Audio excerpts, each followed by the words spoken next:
4, 3, 2. Welcome to the Heathen's Guide to Life, a show with this opinionated jerk. And his little brother. Give our take on how to live your best life. I'm Kitab. What's up, world? I'm Kayla Shine. Welcome to our world. Welcome to our world, folks. Thank you for tuning in. You are in for a very interesting ride today. The word heathen in this universe called the Heathen's Guide to Life is actually an endearing term. A heathen is simply someone who lives their life unapologetically according to a belief system and a code of conduct that works for and makes sense to them, irrespective of what others might think or feel. Yes, make sure you check us out at theheathensguide.com for your one-stop shop for all things heathen. You can find a full archive of our shows as well as online t-shirts and sweatshirts. The titles are Heathen, our signature, Curate Your Squad, Live Unapologetically, Love Unapologetically, and Fuckboys Will Be Fuckboys. And a new title that we just recently added, Do It Anyway. You can also connect with us on Mixcloud, SoundCloud, iTunes, and Stitcher. So search for The Heathen's Guide to Life and follow and subscribe. And while you're at it, leave a comment and share with your network. Marmy! Hey, big brother. How are you? How are you? Good. I'm so happy to be back on the air. Is that right? I am. I feel a little rusty. I can tell you do too. And I feel very attacked. But it's I don't even know how long it's been since we've been on the air. Since May! Lord, it's been a long time. A lot has changed in my life. I'm single now. You were single then. I don't think I was single then. Oh, who knows with you? Anyway, but this breakup has been so rewarding in so many ways that I could easily dedicate an entire show to it. But I'm not going to do that. I am going to just give out little doses of wisdom as we speak about different topics from all the things that I've learned since May. So we need a whole episode about fuckboys will be fuckboys, right? Oh, shit. I feel very attacked, actually. How are you doing? I thank God I don't feel the way I look. Well, I was gonna say. I feel like yesterday still. Actually, I feel like yesterday. You smell like yesterday. I do not! Why are you doing that to me? I don't smell like yesterday. It's a spirit. It's a spirit. Can I talk now, please? Tell them when you take your shower. Tell them. At like midnight. I'm not a multiple shower a day person. You gonna tell that to the world? One shower a day is enough. How many showers you had yesterday? One. At what time? Like midnight. Does that count? It does. It kind of crosses both. So it's counting this for today's shower and yesterday's shower. Okay. Moving on. Anyway, so much has changed in my life since we last recorded. The first thing that I want to celebrate is that I reached my weight loss goal. I lost my 35 pounds. And I was looking at a video of our last show, and baby, that belly of mine. Child, You carried it well, though. I did, but... Well, damn. I'm brag. I mean, when you look the way I did. Girl. But I lost the weight, and I've kept it off with kind of a lifestyle change. What else is going on? I'm growing my beard back, so I look real scruffy, and I don't like to mess with my looks like that. But I'm going from having like no facial hair to facial hair, so the process of like changing over, I gotta just be humble and just be ugly for a couple of weeks. But I don't remember you not having facial hair. I went months having a goatee only. That's facial hair, bro. I had nothing on my cheeks and my face. I had only Kamar. I didn't have a full beard. I had a goatee. You know how I feel about that beard. Says the person who can't fucking grow one. I don't like have a full something right You now. can't grow a beard, Kamar, so don't come for me. Anyway, I don't have anything else to say. Good. Over here. So, What's the show gonna be about? So before I introduce the show, Kamar, do you have anything else that you want to say? Because I have to always give it back to you before I go on my diatribe. That's right. Let me own my power. I'm good. All right, let's jump right in. This week on the Heathen's Guide to Life, we're going to dive deeper into one of our founding principles. We've spent a great deal of time discussing that it all comes back to you. What that principle emphasizes is that everything that happens in your life good, bad, and indifferent comes back to you. You are the center. So this conversation will center on the principle, you are the center of your world. So much of our upbringing instills in us that you must do for others before you do for yourself. It's like, in order to be a good person, we're taught from a young age, you must put yourself to the side and make other people your priority. Your parents, your family, the needy, your church, your friends. Well, I don't agree with that. I come first. I come first before my parents. I come first before my family. I come first before any and everyone in my life. Why? Because if I'm not good, then how can I be good to and for anyone else? I lost my sheet. How can I be good for anybody else? And where was I? No, I have a thing. I have a thing. This is so triggering to me. Wait, so I'm gonna go back because there's a whole point that, good. So we've all flown before, and when the flight attendant does their safety spiel, there's a part of it when they say, you must put on your oxygen mask before anyone else's. How the fuck can I help you if I'm gasping for air? Am I considered a better person because I risked my life to save yours? You better go somewhere with that. Our Aunt Kia, the original Heathen, would use this analogy that always sticks in my mind, and this will kind of be the centerpiece of our conversation. If my house is falling down, and the only way to keep it from collapsing is to stay there and hold it up, and you're in the same position, am I supposed to leave my house, let it fall all the way down to the ground so that I can go help keep your house up? So in the end, I'm left with a pile of rubble, and you're left with a structure that can be repaired. In that case, what am I left with? Who's going to pick up my pieces? I may have helped the other person, yes, but who's to say that I'll be able to sleep in their house while mine is being rebuilt? Who's to say that I'll have the means to even rebuild my house? But because I strive to be a good person, I let my shit fall to the ground in order to help the next person. How is that win-win? But what does this example mean in real life? So, Kamar, I turn it over to you to say, for you, what does that example mean to you? So, because you feel triggered. So you know what? Instead of zooming in on why I feel triggered, I think I'm going to switch gears and just align with you for one. Oh! I'm going to align myself with this concept because it definitely reminds me of my breakup in a lot of ways. And do tell. So traditionally, I've always kind of balked at the idea of being the center of my world because it reminded me a lot of being the center of the world or having the world revolve around me. Okay. And as you said, that's something that most of us are raised to kind of like go against. Like, you don't want to be a needy person. You don't want to be a narcissist. You don't want to, walk around like everybody owes you something. So you don't traditionally think about life as, I'm the center of my world. But that concept kind of changed for me as I got deeper into my relationship. As all our faithful listeners know, I was in a relationship for about 13 years since we were teenagers, and he was my first love. And somewhere along the line, I began to see him as my everything. I was his everything. He was the center of my world. Really? He was the center of my world. And I put his needs before my own a lot of times for the sake of the relationship. And I think he did the same thing for me.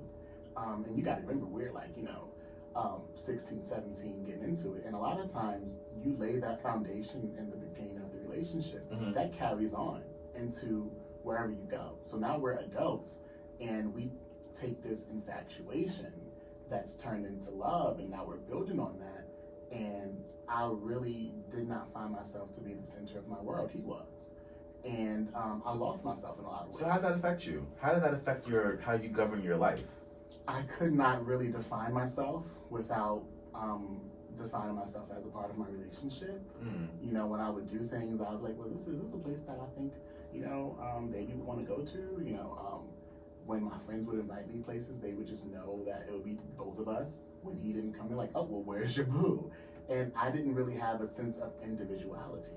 So for that reason, I feel like I can definitely understand why it could be healthy to look at yourself as the center of your world, because you do see everything through these two pair of eyes right here. Right. You hear everything through these ears. Everything filters through you. Mm-hmm. So I kind of look at my relationship as a cautionary tale of what could happen if you don't see yourself as the center of your world. I love the term cautionary tale. It really sounds so profound.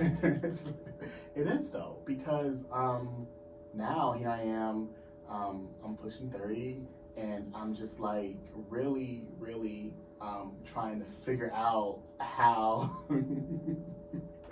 Like I said, he's shading me about my age, guys. My showbiz age. But anyway, now, fuck it. I am at a point where I'm trying to find myself, and I could have done that 20 years ago. Oh damn! I really dated myself. I could have done that 10 years ago. if I would have just taken that view of being like, yo, it's about me right now. Mm-hmm. I can't be good unless my folks can't be good unless I'm good. Mm-hmm. And this is something I can go on and on about, because my family, they're the kind of folks that would train the fuck out of you. So, Yeah. So actually, I'll pivot, and I'll go in kind of like where I came, how I came up, my approach to this particular topic is, I think a lot of us tend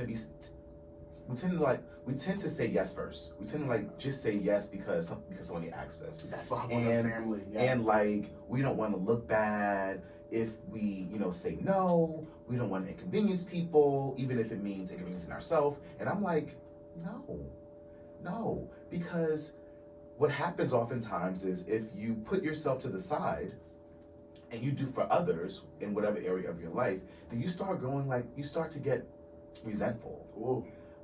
And you're almost expect reciprocity. That's right. Well, I dropped what I was doing to help you. Why you can't do the same for me? And let me tell you something, you cannot expect you from other people. Whatever you do has to be just because you want to do it. Right. So I've just I'm 40 now, right? So I've really the older I get, the less fucks I give about everything and everybody. And I've been like that for a long time, but it's really present. It's really present to me that I can't be a force for anybody else. I can't stand for anybody else if I'm falling apart. Yes. And I mean, I'm pretty held together most of the time, but I recognize my limitations, and sometimes I just can't. Sometimes it's just more important for me to maintain my happy, to maintain my stability before I can do anything else. And going back to family, how often do you see people that have parents who, once their parents says do something, they stop what they're doing because their parents says so? And I'm like, thank God I don't have that dynamic. I don't understand that. I don't understand just because my father said so, I'm gonna drop what I'm doing and do it. On the flip side, it goes back to reciprocity, because in theory, your parents have done that for you your whole life. Have they? In theory. And a lot of those people who I know that will drop anything for their parents is because they grew up in a more traditional type of household where their parents really did sacrifice a lot for them, and they just put their children before anything. Right. They didn't have a father who was out, being worldly and stuff like that. So, a lot of times people get older and they're just like, yo, I owe my mom my life. If she needs something, I'm gonna drop everything and I'm gonna do it. Mm-hmm. I get that, I really do. But I do believe that some family members will take advantage of that. Yeah. And if you're not replenishing yourself in some way, you're gonna fall victim to just being burned out. Yeah, I mean, luckily, this doesn't show up in my family dynamic a whole lot, just because of how my family dynamic is. Yeah. But I see it a lot in terms of just when people ask things of me. Mm-hmm. You always say, if you want something done, ask a busy person because they'll figure it out, right? But how can I keep my word? If I'm not being really present to what's going on with me, and so and sometimes it comes off. Sometimes this stance that I have of me being the center of my world, putting myself first, might sound selfish. But for me, it's actually quite selfless. Because again, I can't help you. I can't do anything for you if I'm not good. I think that mentality, that stance, isn't really commonly held. What else do you think about this? Well, I feel like it's one of those things where you do have to kind of address the elephant in the room and realize that it could look rather selfish, like you said. But you have to kind of look at the principles as a whole and realize that, although we may say you are the center of your world, we also say, what I do and how I act can impact other people. Yes, You know what I'm yes, saying? yes. Do no harm to other people. Right. So it's like I could use this principle in a lot of ways to justify mad shit. Right. If I just look at it by itself. Right. Okay. For example, I think we were talking the other day, and I was like, yeah, that's, you're the center of your world. That's how I feel when, I support the side chick. The side chick is not worried about what's going on at home. All right, Orange. The side chick is not worried about, if he got to go take his kids to school. She ain't worried about the wife. All she's worried about is her relationship with that person, and it's not her problem to figure out what's going on with his marriage. But you know what though, when you have an expectation, so in that situation with the side chick, if the side chick has an expectation that whatever she says, well, we gotta make the side chick a chick. It can be whatever. I would say the side piece. The side piece. So if the side piece has an expectation that their needs supersedes the dynamic of that relationship that they're dating, then that's actually putting themselves as the center of the other person's world or of the world. Because it's totally disregarding what that dynamic is and placing themselves in the center and saying me. I need, do me. And well, it's kind of the point of a side piece, right? Right. But like, just because I'm putting myself first doesn't mean that I'm not mindful of what else is going on. Like, I'm the center of my world, you're the center of your world, our engineer is the center of his world, but neither of us is the center of the world. And so I think balancing those dynamics and saying, you know what? Yeah, I'm like, yes, I have a need. Come on, I want you to be on time right now. Well, I can't make you do that. I don't have no power over you. All I can do is govern myself and work within the confines of your world, right? I might bitch and moan and complain, but like, ultimately, you're gonna do what you're gonna do. And that's okay. Speaking of being on time. I'm gonna get to that, right? I'm gonna get to that, right? Because you have to praise folks when you have to praise folks. I'm a work in progress, y'all. So I feel like this was one of those. This is our first time back in the studio, and I had a long night, and I've been trying to prep for this show all week. And then I was like, you know what? Let's just have an organic conversation about what comes up when if I put this topic out.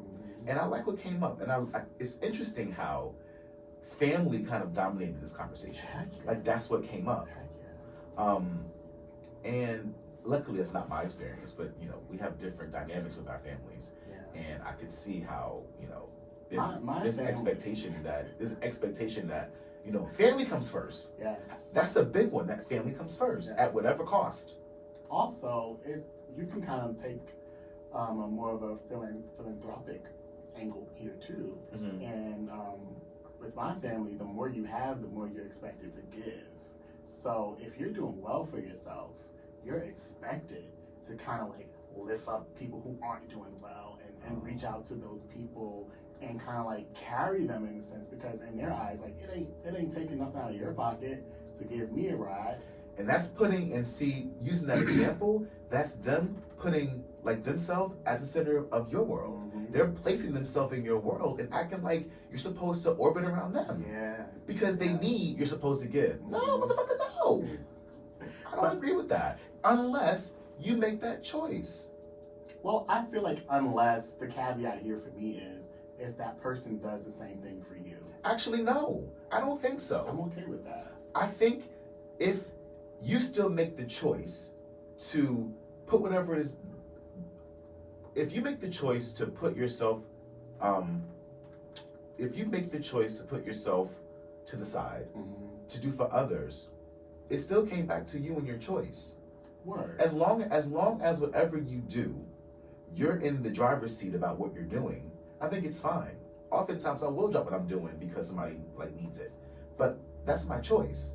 So as I guess me saying that I'm the center of my world, really only what that means is that I gotta think about first. I think about me 1st, and in thinking about me first, my choice might be to put others first. But the choice still starts with me, and it comes from a place that I generated, right? Yeah. It's not, I don't think that acting out of obligation is putting yourself first. If you feel obligated to do something, then you're not putting yourself first. You're putting whatever the thing that you're obligated, you're putting the object of that obligation first. Which I don't think I don't think that comes from a place of power. That's a good way to put it. That's a good way to put it, because I'll use my relationship as an example. Whenever I did something that kind of went against the norm of giving, because he gives, it was like, well, I'll always do X, Y, and Z for you. You know what I'm saying? I would never for you. And I'm like, whoa, I thought you did that because you wanted to. Right. You know what I'm saying? Whereas it wasn't so much that, I think he did want to do a lot for me, but it became the norm, it became the expectation. And anything less than that was underperforming.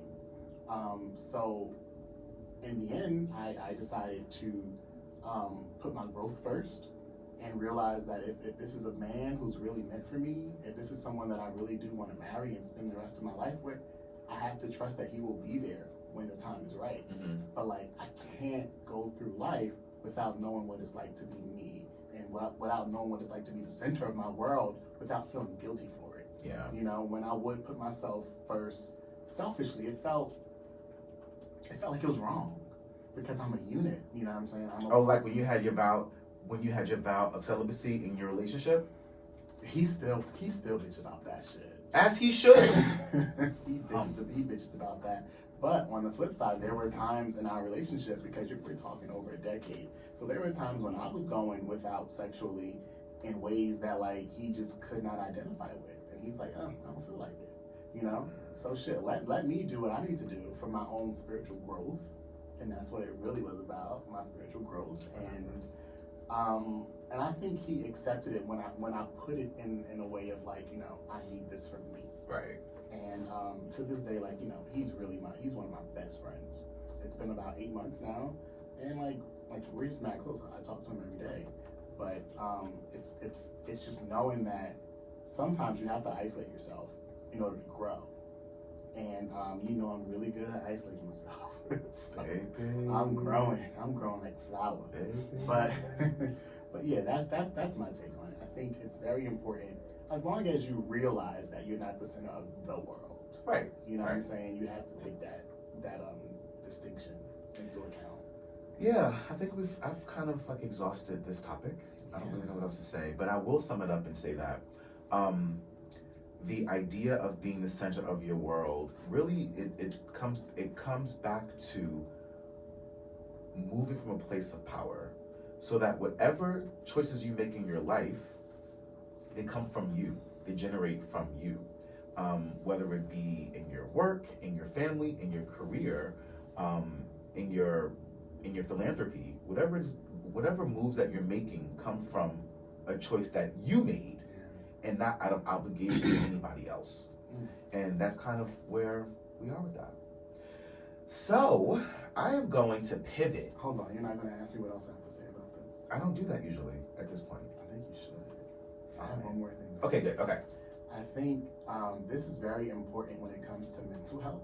And yes, it's very important, because so many times we run ourselves into the ground, and we're doing it for a job, we're doing it for a cause, and you know, we're doing it for whatever we think is bigger than us. Yeah. And I work with so many people who just never use a sick day. They come in, they spreading coronavirus because they feel like it's the right thing to do. Yes. And, you know what I'm saying? And then God forbid they drop dead, their seat is filled within 3 days. You know what I'm saying? That role is gonna be fulfilled. You know, because you're like, the job comes first. I gotta do this first, and it's like, that's respected, and in some industries that does get you very far. Right. But at what cost? At what cost? At what cost? You know what I'm saying? You sacrifice so much of yourself. You come home, you know, you don't know your kids like that. They hugging the nanny, calling them, you know, daddy and shit, because you're never there. Yeah. But you've acquired all this respect in your field. And let's be real, bosses really do respect those people. A lot of bosses respect those people who just sacrifice so much because it's self-serving. So yeah, this person never takes a sick day. They need to have like 2 months of vacation stacked up, and that's blah blah blah. And it's like, yo, you have to put yourself first. Yeah. You have to think about what's going to happen to you when this job is gone, when this cause is over. When at the end of the day. At the end of the day. You know what? I have the perfect thing to sum this up. Do it. And it's always a Janet Jackson lyric. I love it. Saint Janet. Wherever you go, there you will be. Special. Yes. And on that note, I actually don't want to talk any shit today. Good. I want to celebrate and praise instead. Celebrate and praise, that's not you. I feel very attacked. What's happening here? Well, I do grow. I grow, right? You have grown over the past 9 months. I grow. What are we celebrating? I'm going to first celebrate and praise Kamar. For what? I'm going to celebrate and praise you because today you were running late. And rather than do your usual thing and not say anything and just be late and let me yell at you, you did the very thing that I always ask of you, is to just communicate. You said, Kitab, I ain't leave the house yet. We'll meet at the studio. And I was like, bet. Like, so I celebrate and praise you for your own growth and for just being a better communicator. I really appreciate that. Yeah, we were on time for our session, and it Ish. felt. I was Actually, we were I on was time. here. I'm not sure. Were you really? You were like fooling with your phone. I was in my seat, ready to go. Let me stop. We were on time. I'm not gonna derail things. You know what? We're gonna keep. That's what I get for being nice to your ass. All right. No, we were fine. But I really do appreciate that, because a lot of times when we bitch at people for not doing what we feel they should do and for not rising to their potential, we don't celebrate the little things that they do to make The little wins. the little wins. The little You know what I'm wins. saying? And because we had time to talk shit, I will say that this is being on time has always been an issue for me, and it's one of the things that I am taking up in therapy. I have been therapy. I gotta chill when you said therapy. It's been a long time coming, and it's one of those things that has always been, I don't want to say on my bucket list, but I always felt like when I rise to my higher self, what does my higher self look like? My higher self is on time, my higher self is in therapy, and my higher self takes his well-being into account. Right? Right? It sounds like Nala made that up. But those are the things that have become important to me as a single man. Yeah. You know what I'm saying? And I have the time to do those things because it's all about me right now. Yes. I'm not trying to do all these things for my relationship and my household. It's just me. And when I talk to my ex and I tell him those things, I'm like, see, this is what being single looks like for me. It's not about out there fighting and popping, it's about just trying to be my best self, Right. and using my solitude in a positive way. So, shout out to my therapist. And shout out to my little brother. I'm gonna also celebrate and praise Saint. Actually, I wasn't going to. This isn't about me right now. This isn't about me. Who are we celebrating? Let's celebrate. We're gonna celebrate Janet Jackson. Oh my goodness. Because Janet had the fucking unmitigated gall to drop on us a tour and an upcoming album with no notice. Blew my fucking credit card out, having to get tickets when it went on sale because it's St. Janet, and I had 1 day notice. But that was when I got that note that she's doing a tour and a new album. I didn't know how to act. Can we just talk about how she is the epitome of just wellness? To be over 50, to have a child, to be doing all these tours and stuff like that.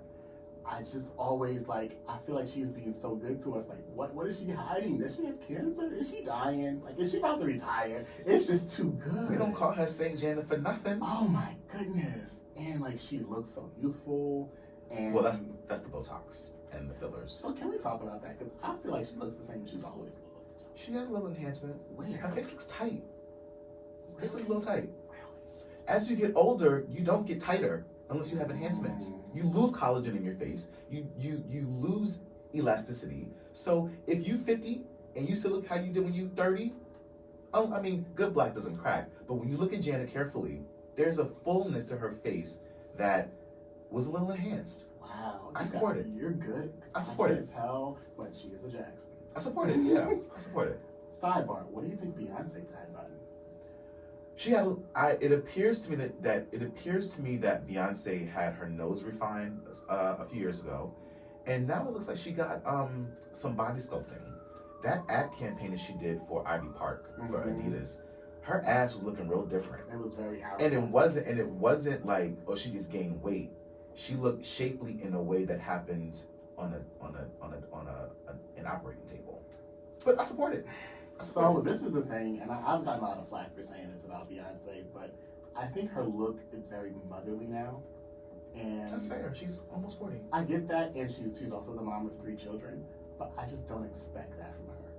I feel like the boobs are really full, and it's like she doesn't show her stomach anymore, and Because she had a C-section.